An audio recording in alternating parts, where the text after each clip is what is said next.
They tell the cute story about Yussel, the town thief, who climbed down a chimney one night and was horrified to see that he had broken into the home of none other than Reb Mendel, the elderly town Rav.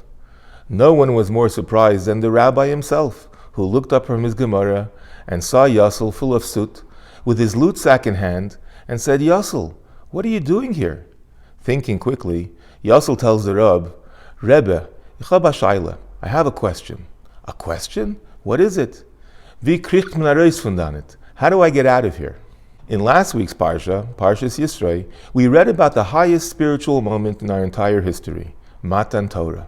We would expect that this week's Parsha would continue the theme, discussing lofty matters and holy rituals. Instead, our Parsha, Parshas Mishpatim, opens with the story of a man like Yussel, a lowly ganef who was caught in the act, and because he had no money to pay up, he was forced to sell himself into slavery. These are the first laws Hashem chose to teach the Jews after Sinai. Couldn't he find something better? At a Shabbos Farbrengen in 1964, the Rebbe explained that this was exactly the message that the Jews needed to hear right there, right then. The foundation, the bedrock of Torah observance, is Kabbalah soil, the free choice we must make to submit ourselves to God's authority. Only once we choose to be His subjects can we serve Him by obeying His commands. Under the influence of Matan Torah, that most awesome godly revelation, things were clear beyond a shadow of a doubt.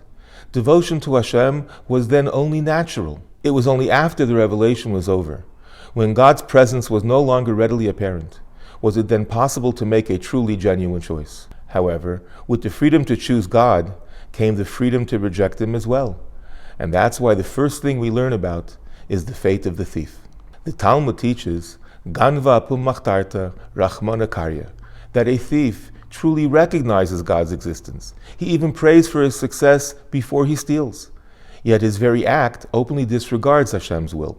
In this way, he is the epitome of the inherent risk of the post-Sinai reality, where the truth is out in the open, but you don't automatically feel compelled to live by it.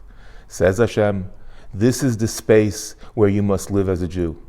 There's a downside to freedom, because you can end up disturbingly low, but there's an incredible upside. You can truly and internally accept God's kingship and commit yourself to His service in a very real way. Wishing you a Shabbat Shalom and Mevorach.